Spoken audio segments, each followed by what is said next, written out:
भदौ 24 गते देशको सार्वजनिक सम्पत्ति जल्दै गर्दा दाङ जिल्लाका सरकारी कार्यालय भवनहरू पनि त्यसरी नै जलिरहेका छन्। आगो र ढुङ्गा मुढा बोकेको आक्रोशित भिड जब जिल्ला अदालत परिसरतर्फ अगाडि बढ्यो तब एकजना प्रहरी हल्दार सङ्गीता अधिकारीले आफ्नो ज्यानको प्रवाह नगरिकन त्यो विध्वंसकारी भिड अगाडि गएर भन्न थालिन्, प्रिय भाइ बहिनीहरू, यो हाम्रो सार्वजनिक सम्पत्ति हो, यसलाई नचलाउनुहोस्, यो हाम्रो करबाट बनेको हो, यसलाई नचलाउनुहोस्। उनको यो अदम्य साहसले त्यो सिङ्गो अदालत फरानी हुनबाट बच्यो। सधैँ सबै मान्छे जिम्मेवारीबाट भाग्ने पनि हुँदैनन्, सधैँ सबै मान्छे जिम्मेवारीबाट भाग्ने पनि हुँदैनन्, सधैँ अरूको सहारा माग्ने पनि हुँदैनन्, सबै मान्छे सधैँ राम्रा मात्र पनि हुँदैनन् महोदय, सबै मान्छे कामै नलाग्ने पनि त हुँदैन।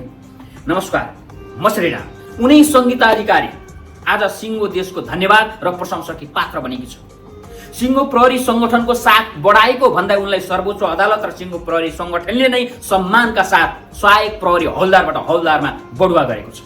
देशभर सरकारी संरचनाहरूमा आगजनी र तोडफोड भइरहँदा त्यो विध्वंसकारी भिड सामु एक्लै उभिएर सङ्गीताले आफ्नो जिम्मेवारी मात्र पूरा गरिनन्, सिङ्गो प्रहरी सङ्गठनको साथ अथवा शिर उचो पारिन्। जबकि देशैभरि प्रहरीहरू आफ्नो ज्यान बचाउन भागिरहेका थिए, उनीहरूलाई आफ्नो ज्यान बचाउन धौधौ थियो, तर ती सङ्गीता अधिकारीको सुझबुझपूर्ण त्यो साहसले एउटा सिङ्गो अदालतका मिसिलहरू खरानी हुनबाट बचे। दाङ जिल्लाको घोराईमा जन्मिएकी सङ्गीता सानैदेखि खिचोमिचो र अन्याय अत्याचार नसहने, बोल्न नडराउने, आफ्नो लागि भन्दा पनि समाजका लागि केही गर्नुपर्छ भन्ने भावना बोकेकी युवती छिन्। हुर्कँदै गर्दा देश र नागरिकका लागि केही गर्नुपर्छ भन्ने भावले सानैदेखि या त प्रहरी या त सेनामा जागिर खानुपर्छ भन्ने मानसिकता बनिसकेकी थिइन्। क्रिकेट उस्तै राम्रो खेल्छिन्, स्थानीय क्लबको क्रिकेटको कप्तानी सम्हालेर क्षेत्रीय स्तरका थुप्रै गेमहरू खेलेकी छन्। उमेर बढ्दै गयो, क्रिकेटले आफ्नो जिन्दगी चलाउला जस्तो लागेन, जिन्दगीको कुनै एउटा बाटो अथवा आफ्नो करियरको कुनै बाटो समाउनु पर्ने बेला आयो।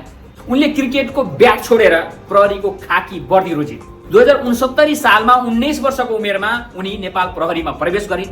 लगभग 14 वर्षसम्म उनले काठमाडौँकै विभिन्न स्थानमा काम गरिन् र 2 वर्ष अगाडि मात्र उनी दाङको जिल्ला अदालतमा सरुवा पाएकी थिइन्।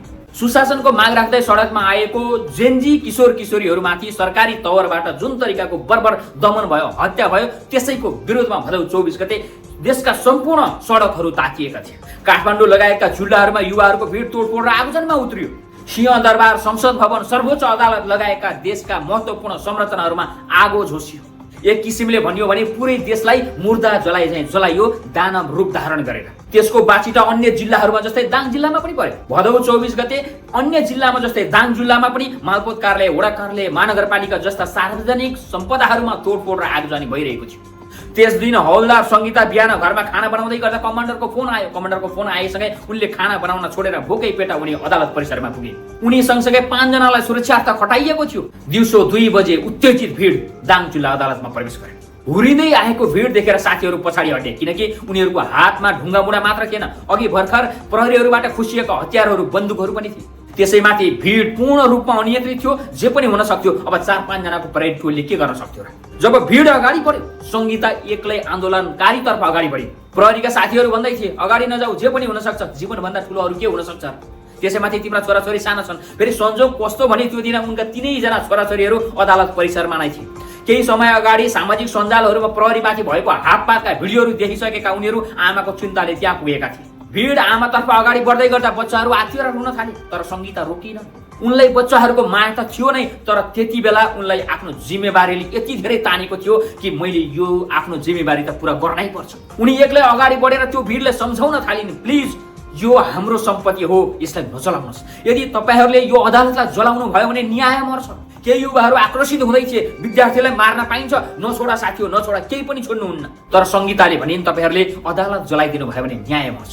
यहाँ भएका मिसिलहरू जले भने पीडितले न्याय पाउँदैनन्, निर्दोष फस्छन्, दोषी उम्कन्छन्। धेरै बेर उनले भिडलाई सम्झाइरहन्, बल प्रयोग गर्नुमा आत्मघाती हुन सक्थ्यो। उनले जति सक्दो आफ्नो विवेकलाई प्रयोग गरिन्। लामो समयको अनुनय विनयपछि भिड थामथुम भयो। केही मान्छे उनको कुरालाई मनमा लिएर ठिक छ नि त, यसलाई नजलाऊ भनेर त्यहाँबाट पछाडि हटे। हुन्छ नि त मान्छेहरू विवेकशील पनि, जसरी आर्जु राणा र शेरबहादुर देउवामाथि आक्रमण हुँदै गर्दा केही विवेकशील मान्छेले उनीहरूलाई बचाएका थिए। यसरी सिङ्गो अदालत खरानी हुनबाट बचेको थियो। अब महत्त्वपूर्ण कुरा, बन्दुकमा भन्दा ठुलो ताकत त बोलीमा हुने रहेछ। परिस्थितिलाई बुद्धिले भन्दा पनि बलले प्रयोग गर्छु भन्ने हो भने त्यो प्रतिकूल बन्ने रहेछ। अनि अर्को कुरा, सबै सुरक्षाकर्मीहरू मूर्ख कहाँ हुन्छन् र? अथवा उनीहरू खराब कहाँ हुन्छन् र? तल्लो तहको कर्मचारी अथवा सिपाही त झन् कर्तव्यनिष्ठ हुन्छ, वफादार हुन्छ, इमान्दार हुन्छ।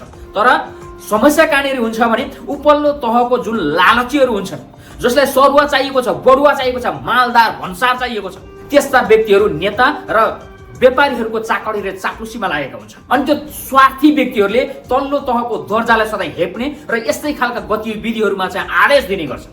त्यस्तो लालची र निर्दयी अफिसरहरूका कारणले जनताबाट टाढिने अथवा उनीहरूबाट दूरी बढाउने अवस्था सिर्जना हुने हो। सिङ्गो सङ्गठन नै बदनाम हुने गर्छ। आशा गरौँ ती दिन गए, ती दिन आए, अब सबै कुरा राम्रो हुनेछ। जय देश, जय नेपाल।